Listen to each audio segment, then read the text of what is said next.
कहीं ना कहीं ऐसा लगता है कि पूरे संसदीय मर्यादा को दफनाने का काम वर्तमान की सरकार कर रही है, डिरेल कर रही है, कबर खोद रही है। एसआईआर को लेकर के लोगों के मन में जो चिंता है, फर्ज कीजिए अगर हम सर्वोच्च न्यायालय ना गए होते तो जो भी रिलीफ मिला है डॉक्यूमेंट्स को लेकर वो भी ना मिला होता। तो इन विषयों पे एक व्यापक चर्चा मैं समझता हूं कि बेहद आवश्यक है, अन्यथा संसद को सिर्फ एक म्यूजियम नुमा इमारत के रूप में ना देखा जाए। We are homegrown terrorists here. Even the capital city is not insulated, not immune from terrorist attack. The government has lost its moral authority. मैं मानती हूँ सत्ता पक्ष का एजेंडा होता है, साथ ही साथ विपक्ष भी एक एजेंडा लेकर आती है। खास करके अगर आप देखेंगे एसआईआर जो पूरे देश में लागू हुआ है, उसमें कितने बीएलओज प्रेशर के अंदर काम कर रहे हैं, कितनों की जानें चली गई हैं।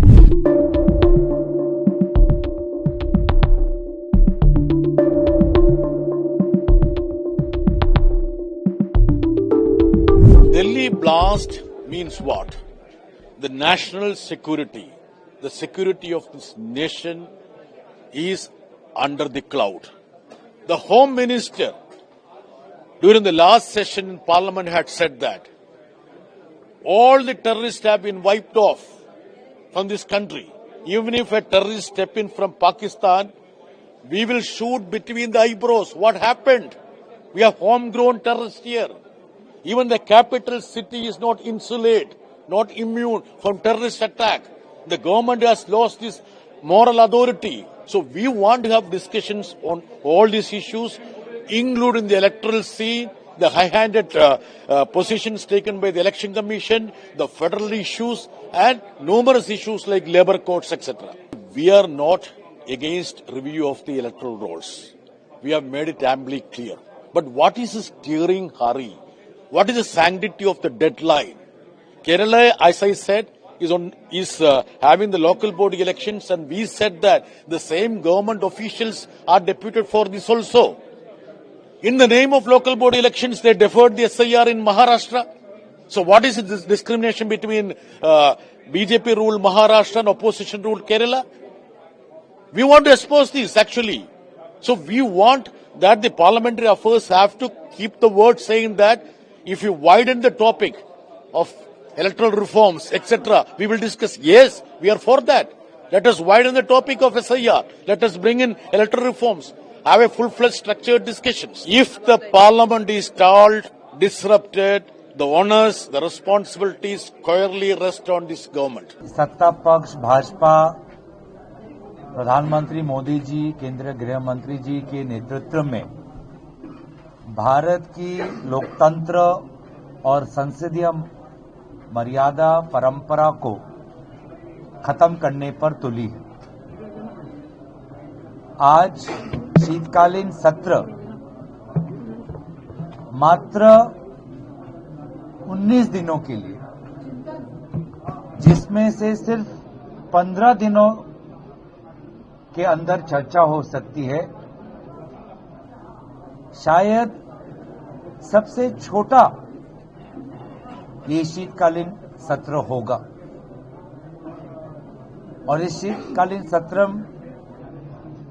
के आयोजन में देरी भी हुई है और इसीलिए ऐसा लगता है कि सरकार खुद पार्लियामेंट को डिरेल करना चाहती है। हमने सुरक्षा की बात उठाई कि इस शीतकालीन में सुरक्षा से जुड़े हुए अहम मुद्दों पर चर्चा हो, जिसमें से सबसे पहले आता है राष्ट्र सुरक्षा। दिल्ली में जो ब्लास्ट हुआ वो कहीं न कहीं हमारी कानूनी और गृह विभाग की विफलताओं का एक बहुत बड़ा प्रमाण है। लेकिन ऐसा नहीं लगता कि सरकार इस पर कोई शॉर्ट ड्यूरेशन डिस्कशन चाहती है। दूसरी है लोकतंत्र की सुरक्षा। जिस प्रकार से भारत के विभिन्न राज्यों से चुनाव आयोग चुनाव से पहले, चुनाव के दौरान, चुनाव के पश्चात जिस प्रकार से राजनीतिक पक्षपात रख रही है, तो क्या भारत में चुनावी प्रक्रिया संवैधानिक रूप से चलेगी? वोटर लिस्ट की सुरक्षा, चुनाव की सुरक्षा पर भी एक चर्चा हुई। तीसरी हमारी मांग थी हमारी स्वास्थ्य की सुरक्षा की। जिस प्रकार से आज वायु प्रदूषण बढ़ रहा है देश के हर कोने में। चौथी विषय थी हमारी आर्थिक सुरक्षा की। जो किसान है, श्रमिक है, ना उसे उचित मूल्य मिल रहा है, ना उसे कारखाने में सुरक्षा मिल रहा है। पांचवी जो विषय हमने सुरक्षा की उठाई वो प्राकृतिक सुरक्षा है।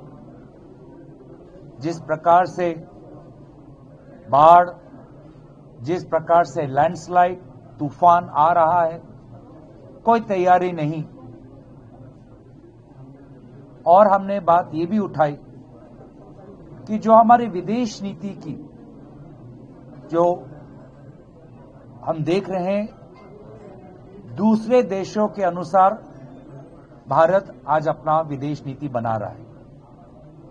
किसी को अच्छा नहीं लगा कि भारत रशिया से कम दामों पर तेल ले रहा है, तो उस देश के अनुसार हम अपने नीति को बदलने की कोशिश कर रहे हैं। एक और देश पड़ोस में ही आज अपने सेना पर और पैसे खर्च कर रहा है, इन्वेस्ट कर रहा है, और हम तैयार नहीं। आज हमारा डेटा भी सुरक्षित नहीं।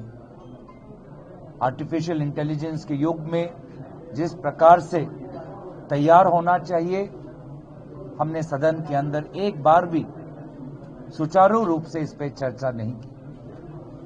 तो कहीं ना कहीं ऐसा लगता है कि पूरे संसदीय मर्यादा को दफनाने का काम वर्तमान की सरकार कर रही है, डिरेल कर रही है, कब्र खोद रही है भारत के लोकतंत्र की इस परंपरा की। और इसीलिए इस विषय पर सारे विपक्षी दल एकजुट है। हम कल आदरणीय खड़गे जी के साथ हमारे सारे दलों की बैठक भी होगी, और मुझे लगता है कि जरूरी है कि ये लोकतंत्र के मंदिर में सिर्फ एक विशेष व्यक्ति की भजन और जयगान न हो।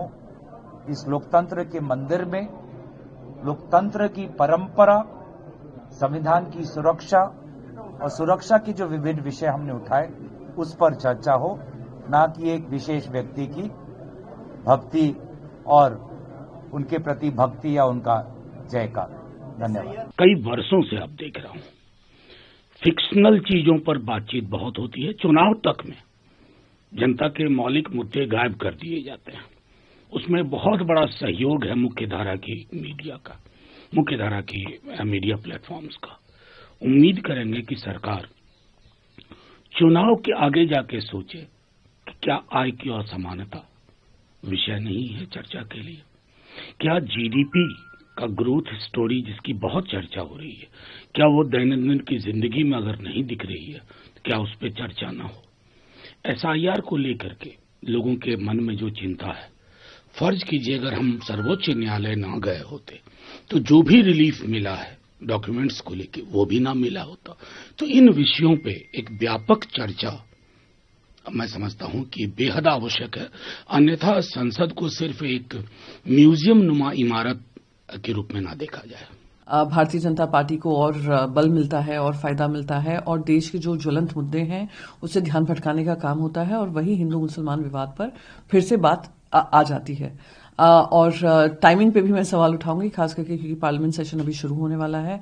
इस मुद्दे को वो उठा रहे हैं। सुप्रीम कोर्ट पे टीका टिप्पणी सभी करते हैं, पर किसी जजमेंट को ये कहना कि किसी के दबाव में आया है, ये दुर्भाग्यपूर्ण होगा। और साथ ही साथ जिहाद कंसिडरिंग जो टेररिस्ट अटैक हुआ था पहलगाम में और उसके बाद हमने दिल्ली ब्लास्ट देखा और सामने ये दिख रहा है कैसे जैश ए मोहम्मद और पाकिस्तान की आईएसआई लगातार हमारे ही लोगों को रेडिकलाइज करने की कोशिश कर रही है। ऐसे लोगों को और बल मिलता है तो उनको ये अवॉइड करना चाहिए। रिलीजियस लीडर हैं, सीनियर लीडर हैं, उनको इस बात का ध्यान रखना चाहिए। साथ ही साथ मैं होम मिनिस्ट्री से पूछना चाहूंगी कि आप लोग इस मुद्दे पर क्यों चुप हैं, कि अगर कोई इस तरीके का भाषा का इस्तेमाल करे, क्योंकि ये भी जानते हैं, भारतीय जनता पार्टी भी जानती है, जो देश में एसआईआर का मुद्दा है, वोट चोरी का मुद्दा है, भ्रष्टाचार जो महाराष्ट्र में लगातार उजागर हो रहा है उसका मुद्दा है, गवर्नेंस का मुद्दा है, एयर पोल्यूशन का मुद्दा है, मिलावटी कॉफ सिरप का मुद्दा है, मिलावटी फूड प्रोडक्ट्स का मुद्दा है। इन सब चीजों से ध्यान भटकाकर वही tried tested tool kit formula जो है विवाद करो और उसका राजनीतिक फायदा उठाओ, वो हो रहा है। मैं उम्मीद करूंगी कि जो आने वाला सेशन है एक प्रोडक्टिव सेशन होगा, जिसमें इम्पोर्टेंट जो मुद्दे हैं, देश के मुद्दे हैं, उस पर चर्चा होगी। मैं मानती हूं सत्ता पक्ष का एजेंडा होता है, साथ ही साथ विपक्ष भी एक एजेंडा लेकर आती है। खास करके अगर आप देखेंगे एसआईआर जो पूरे देश में लागू हुआ है उसमें कितने बीएलओज प्रेशर के अंदर काम कर रहे हैं, कितनों की जानें चली गई हैं, इनह्यूमन इनसेंसिटिव तरीके से ये चल रहा है, तो उस पर काफी सवाल हैं। वोट चोरी को लेकर आदित्य जी ने भी मुंबई कॉन्स्टिट्यूंसी को लेकर उन्होंने भी पर्दाफाश किया था अपने प्रेस कॉन्फ्रेंस के माध्यम से। श्री राहुल गांधी ने कर्नाटका का हवाला देते हुए, हरियाणा का हवाला देते हुए उन्होंने भी कुछ मुद्दे उठाए हैं। तो हमारे एजेंसीज का जो दुरुपयोग हो रहा है उस पर भी एक सार्थक चर्चा होनी चाहिए। तो ये सारे मुद्दे हैं, चाहे वो पोल्यूशन का हो, चाहे वो मिलावटी खाने का हो, ये सारे मुद्दे जो विपक्ष के हैं उस पर भी चर्चा करने का समय हमें मिलेगा। ये मैं मानती हूँ, ये हम अपनी और पार्टी मीटिंग में जरूर रखेंगे और केंद्र सरकार जिनकी जिम्मेदारी होती है for smooth running of operations in the parliament, वो उसको ध्यान में रखकर काम करेंगे।